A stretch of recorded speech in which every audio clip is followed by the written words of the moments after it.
run-ups to several recent elections have been dominated by headlines about looming red or blue waves that never happened. With both parties thinking early voting will land them a win today, only one of them, of course, is going to be correct. Alex Caprariello is here to break down what the data does and also doesn't say about what could happen tonight.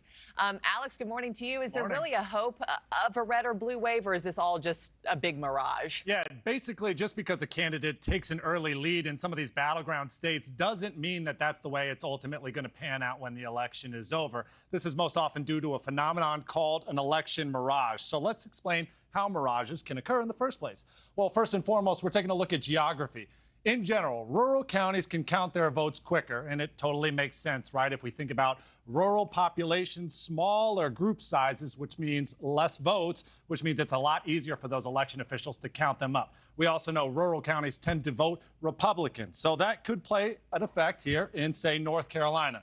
We're taking a look at Lincoln County right here on the map. In 2020, it had about 50,000 votes, 73% of which went to Donald Trump. So when those election officials in Lincoln County, as well as all these other rural red counties, send it off to the state, it could show a red mirage. But what it doesn't factor in is these large metropolitan urban counties, which tend to vote blue, like, say, Raleigh. It takes a lot longer to count all those votes out. But when they do get dumped, ultimately that red mirage might dissipate. We might see the scales even out a little bit. All right, the second way that a voting mirage could occur is the voting method.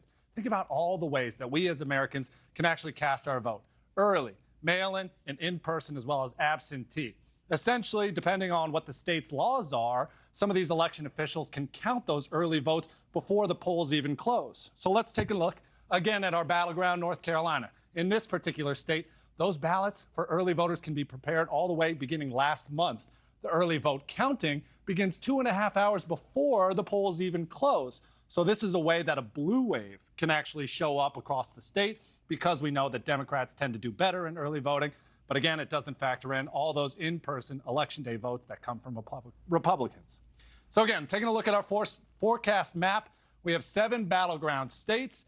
Expect these to swing both ways throughout the course of the night. And again, just because a candidate has an early lead doesn't mean that's the way it's going to shake out. Yeah, good reminder to temper expectations tonight and emotions too. Alex, thank you so much. Thanks for watching, everybody. Go to joinnn.com to find NewsNation on your television provider. Also, don't forget to click that red subscribe button below to get more of NewsNation's fact-driven, unbiased coverage.